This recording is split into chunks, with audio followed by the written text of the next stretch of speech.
మీరు కూడా వందనాలు చెప్పుకోండి ఒకరికొకరు. హల్లెలూయా. చేతుల పైకెత్తి బిగ్గరగా హల్లెలూయా చెప్పండి. మంచిది ప్రియులారా, కొన్ని నిమిషాలు దేవుని యొక్క వాక్యంలో నుండి ఒక వాక్యం చదువుకుందా.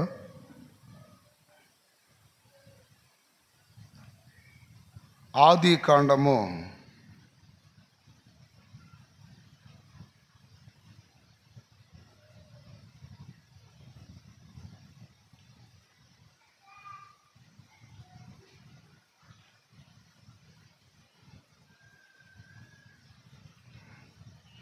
50వ అధ్యాయం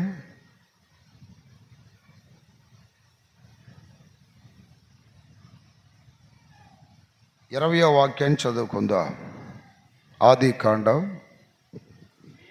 మీరు నాకు కీడు చేయను ఉద్దేశించితిరి గాని. ఆది కాండము 20వ అధ్యాయం 50వ అధ్యాయం 20వ వాక్యం. హల్లెలూయా.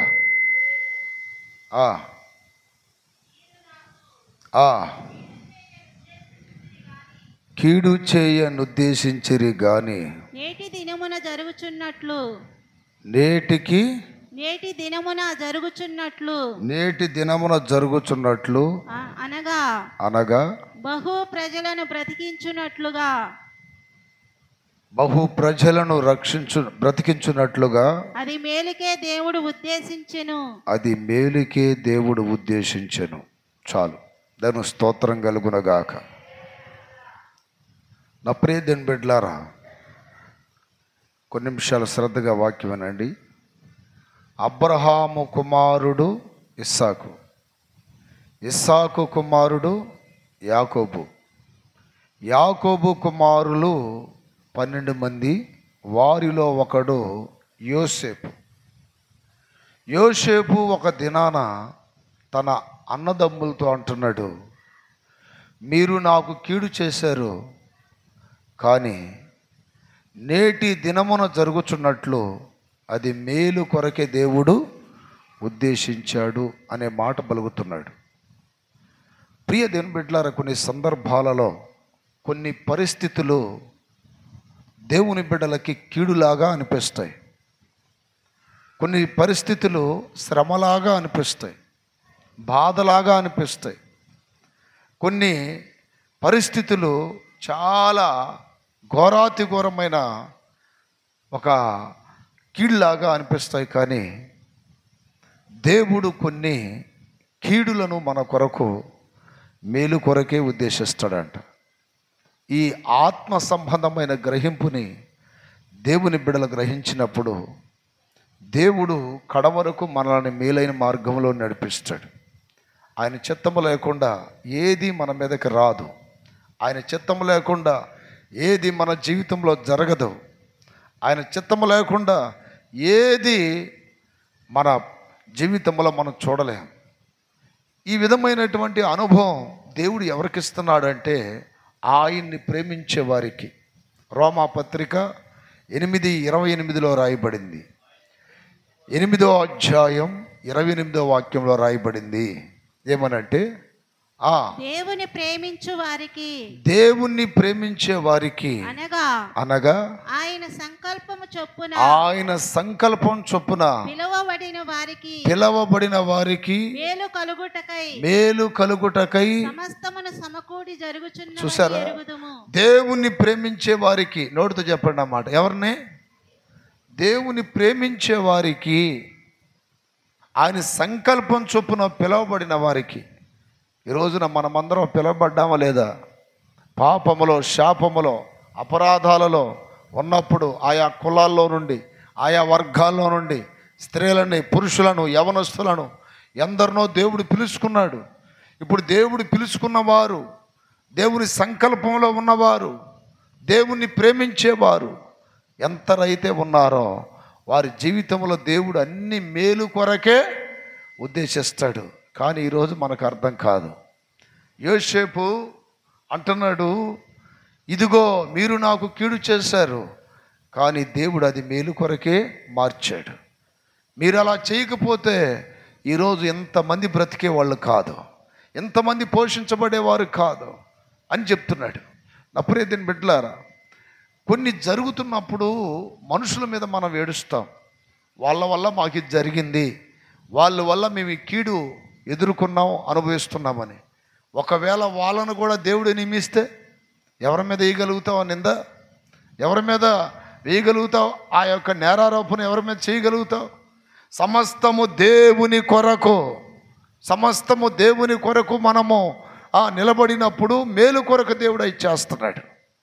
అయితే ఈ ఆత్మీయ గ్రహింపు దేవుని బిడ్డలకు ఉన్నప్పుడు కలవరపడరు, దిగులు పడరు, చింతపడరు.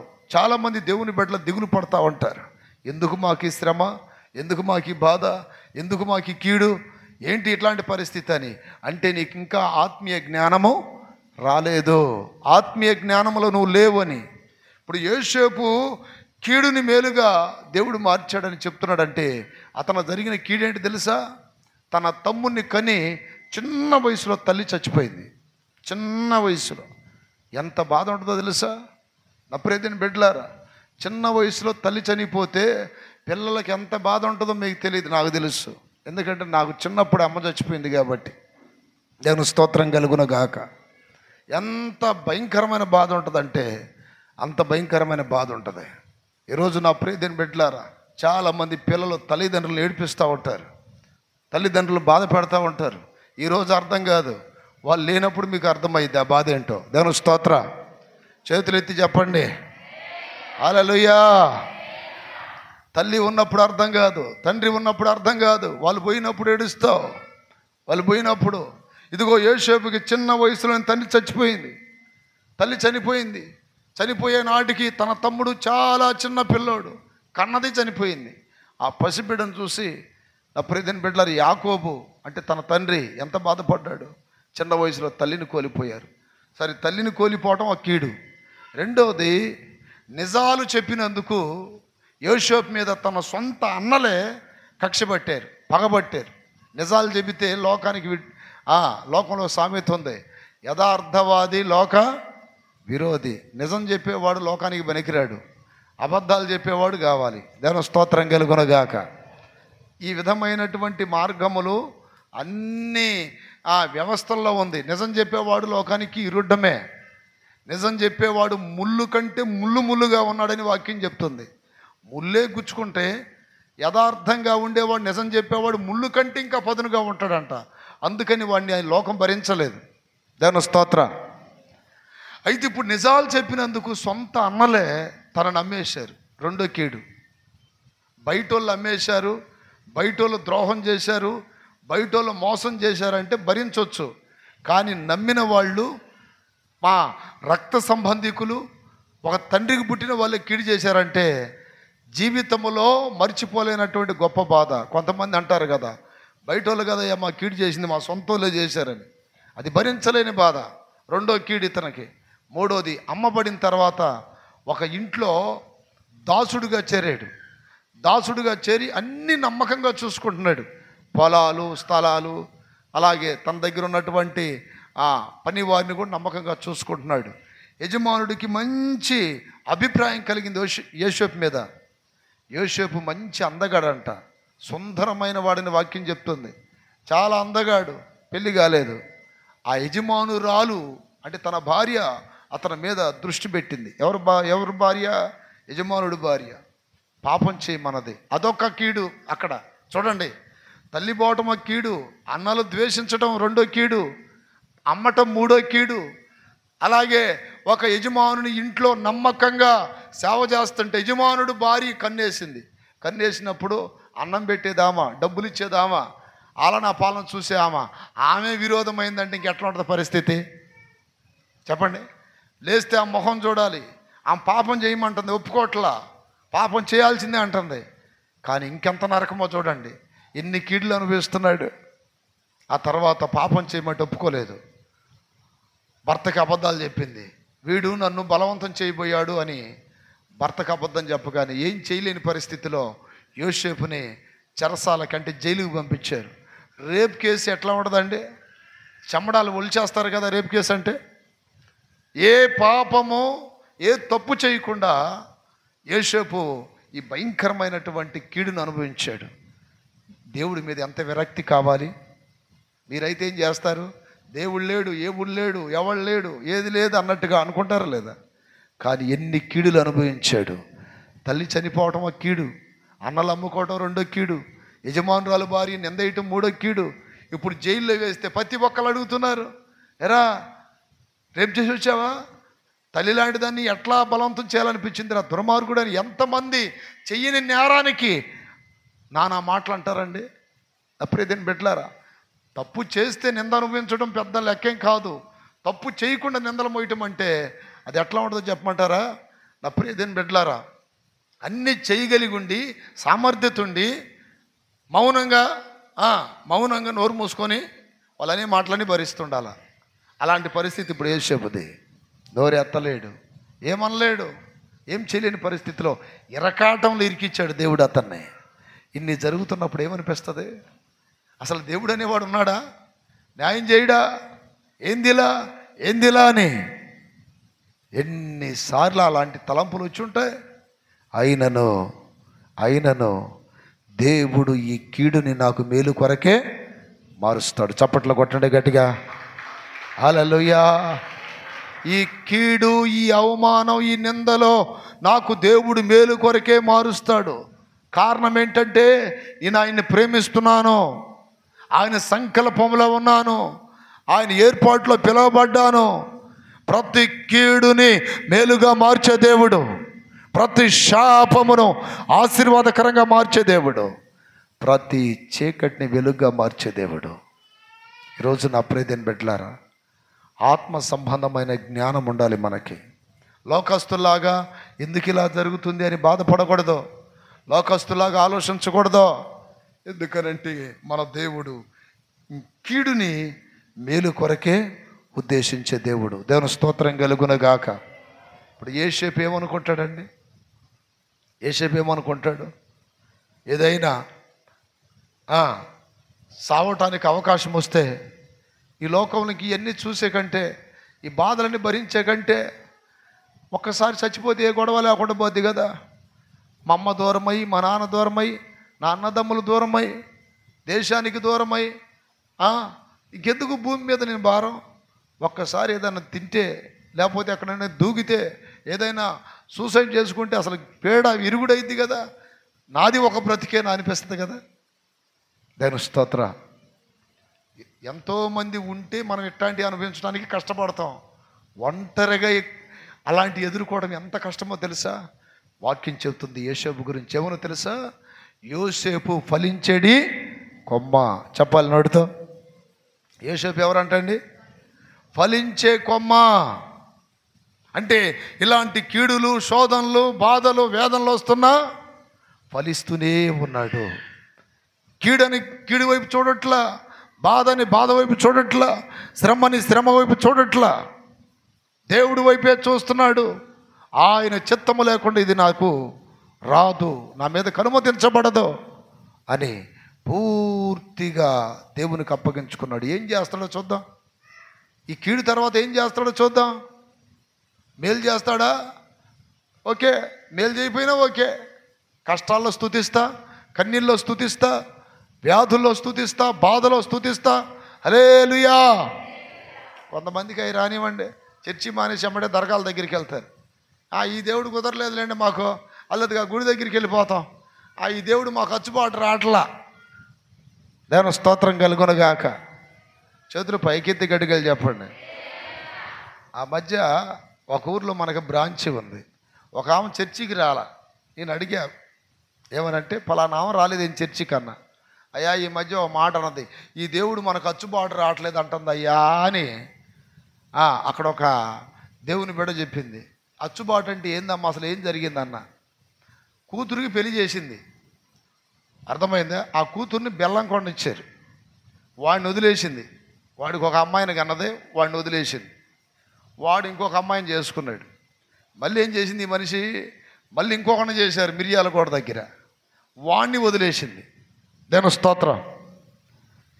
ఇవన్నీ అక్కడ అహంకారముతో, కోరికలతో కూతురు చేస్తుంటే ఇట్లాంటివన్నీ దేవుడు దానికి ఏకీభవించలేదని నింద ఎవరి మీద వేశారు? దేవుని స్తోత్రం. ఈ లోపు ఏం జరిగిందంటే అసలు ఎందుకు వదిలేస్తుందో రహస్యం లాస్ట్లో అర్థమైంది. వేరే భార్య ఉన్న ఇంకొకటితో అక్రమ సంబంధం పెట్టుకొని వాడు కావాలంటుంది ఈ కూతురు. ఇప్పుడు ఈ తల్లి ప్రార్థన చేస్తే అంట వాడి భార్య వాడి పిల్లలు చచ్చిపోవాలంట, వాడంట ఈ కూతురు సొంతం కావాలంట. సొంతం కాలేదని దేవుడు మాకు ఏం చేసాడు అంటాను చూడండి. నేను చెప్పాను అలాంటి భ్రష్టురాల్ని చర్చిలోకి రాకుండా ముందు మెడబెట్టి బయటికి నెట్టండి. అలాంటి దాన్ని అసలు రానియొద్దు చర్చికి అని చెప్పాను. దేవుని స్తోత్రం. చేసే తప్పులకి దేవుడు ఏకీభవించాలా? అది ఇది ఇది అని చెబితే దేవుడు మాకేం మేలు చేశాడు, ఈ దేవుడు మాకు అచ్చుబాటు రావట్లేదు అంటే మీరు చేసే తప్పులకి ఒప్పులకి అన్నిటికీ దేవుడు ఓకే అంటే దేవుడు అచ్చుబాటు వచ్చినట్ట. దేవుని స్తోత్రాలు చెప్పాలి గట్టిగా. ఇలాంటి వాళ్ళు చాలామంది అండి. మళ్ళీ మళ్ళీ మళ్ళీ కొన్ని విషయాలు వాక్యంలో చెప్పగానే అవి తీసుకెళ్ళి విశ్వాసాలు అంటించారంట. నిన్న అన్న వాక్యంలో ఎట్లా చెప్పాడు అది దాన్ని మళ్ళీ మనసు మార్చుకొని నిజమే నిజమే నా కూతురుదే తప్పని మళ్ళీ వస్తుంది. దేవుని స్తోత్రం. ఇట్లా చాలామంది అండి వాళ్ళు అనుకున్నవి చేయకపోతే దేవుడి మీద నిందేస్తారు, వాళ్ళు అనుకున్నవి జరగకపోతే దేవుడి మీద నిందేస్తారు. చాలామంది కొన్ని పాపాలు చేసి రోగాలు తెచ్చుకుంటారు, దేవుడి దగ్గరికి వస్తారు. తగ్గించేదాకా ఉండాలిగా, తగ్గించేదాకా ఉండరు. 2 వారాల నుంచి చర్చికి పోతున్నావు ఏం తగ్గలా, 2 వారాలు చర్చికి పోతున్నావు ఏం తగ్గలా అంటే నువ్వు 2 వారాలు రాగానే నీకు తగ్గియాలా? 2 వారాలైనా నువ్వు తప్పు చేసింది ఎన్ని రోజులు చేసావు తప్పు, ఎన్ని రోజులు చేసావు పాపాలు?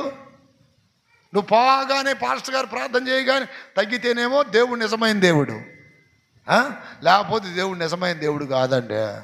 పాస్టర్ గారు ప్రార్థన చేసి నాకేం తగ్గలా అంటే తగ్గదో. నువ్వెన్ని పాపాలు చేసావు, ఎన్ని తప్పులు చేసావు, వాడికి శిక్ష అనుభవించాల్సిందే. అది నెల కానీ సంవత్సరం కానీ 10 ఏండ్లైనా సరే నువ్వు శిక్ష అనుభవించాల్సిందే శరీరంలో. అప్పుడు దేవుడు నిన్ను కనికరిస్తాడు. నా మాట ఎంతమందికి అర్థమైంది?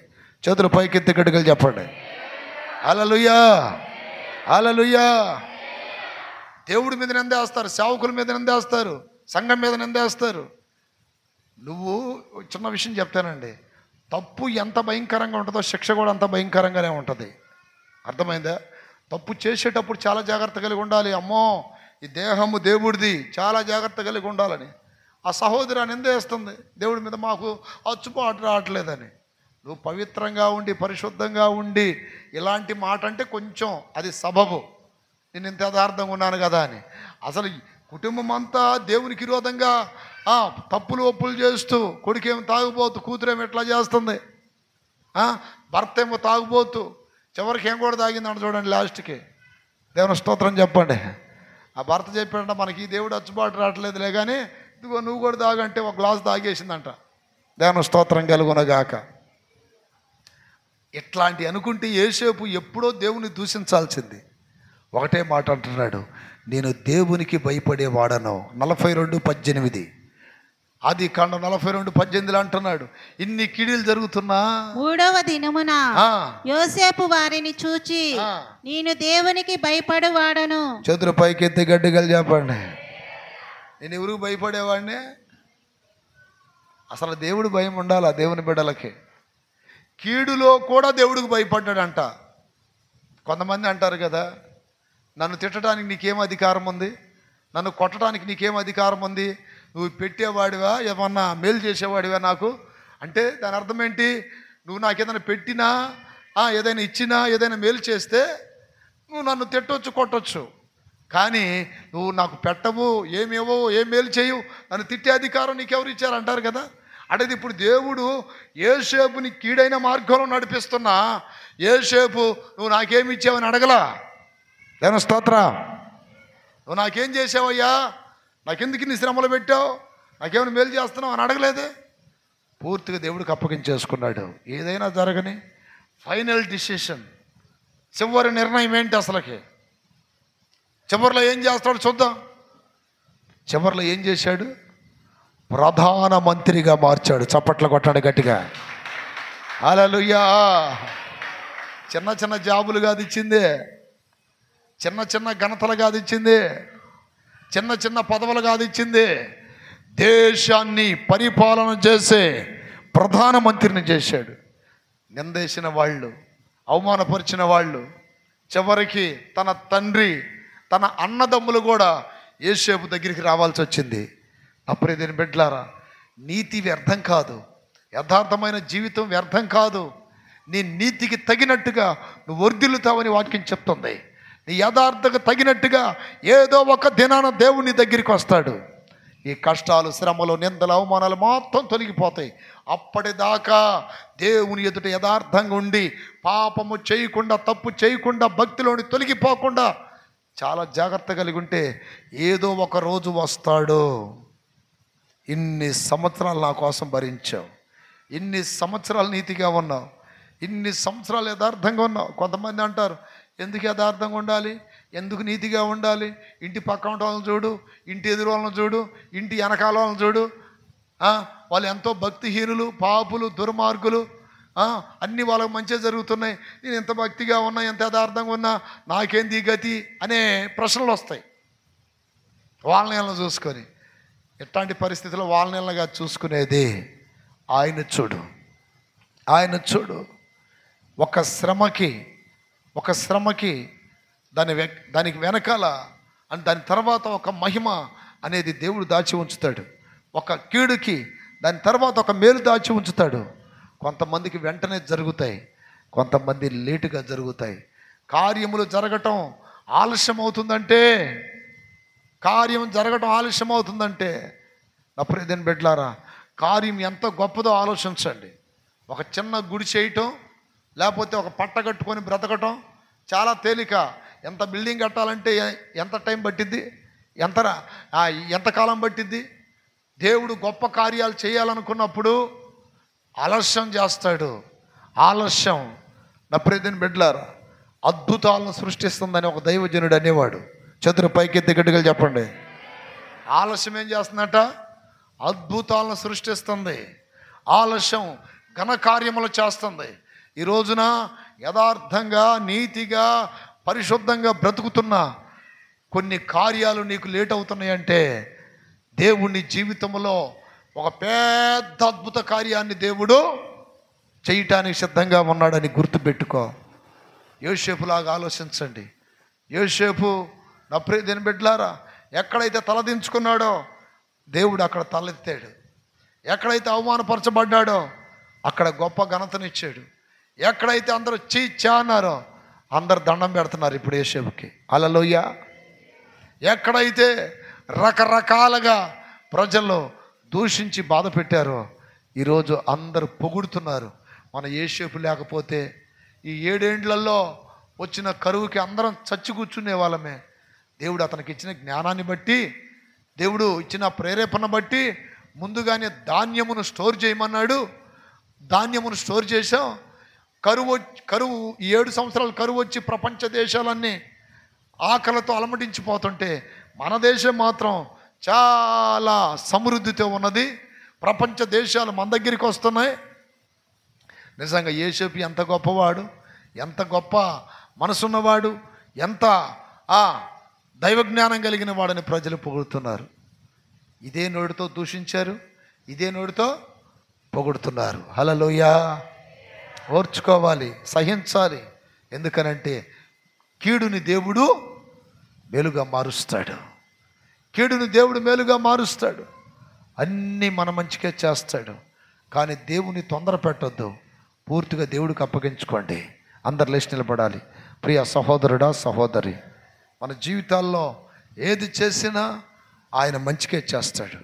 ఏది చేసినా ఆయన మన మేలుకే చేస్తాడు. భయపడొద్దు, దిగులు పడొద్దు, ఆలస్యం అవుతుందని కృంగిపోవద్దు. దేవుడు ఆయన ప్రజలకి, ఆయన ప్రేమించే వారికి మేలు కొరకే సమస్తమును ఆయన ఉద్దేశిస్తాడు. ఈరోజు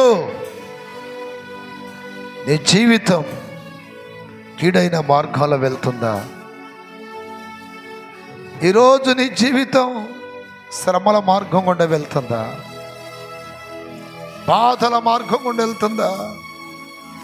వేదన మార్గంలో వెళ్తుందా? అనేక మంది దూషించి నిందించి నిన్ను రకరకాలుగా బాధ పెడుతున్నారా? అది కీడు అనుకోవద్దు. నీ కన్నీళ్ళకి కారణమైన ప్రతి సమస్యను తొలగించే రోజు రాబోతుంది. ప్రియ సహోదరుడా, సహోదరి, ఆయన బిడ్డలకి ఆయన ఎప్పుడు కీడు చేయడు. ఆయన బిడ్డలకి ఆయన ఎప్పుడు కీడు చేయడు. మనకి ప్రస్తుతం కీడుగా అనిపించినా అది మేలు కొరకే మారుస్తాడు. భయపడవద్దు. ప్రార్థన చేయి, ప్రార్థన చేయి. నీ ఏడుపు, నీ కన్నీళ్ళు, నీ దిగులు, చింత, వేదన ఎరిగిన దేవుడు ఆయన.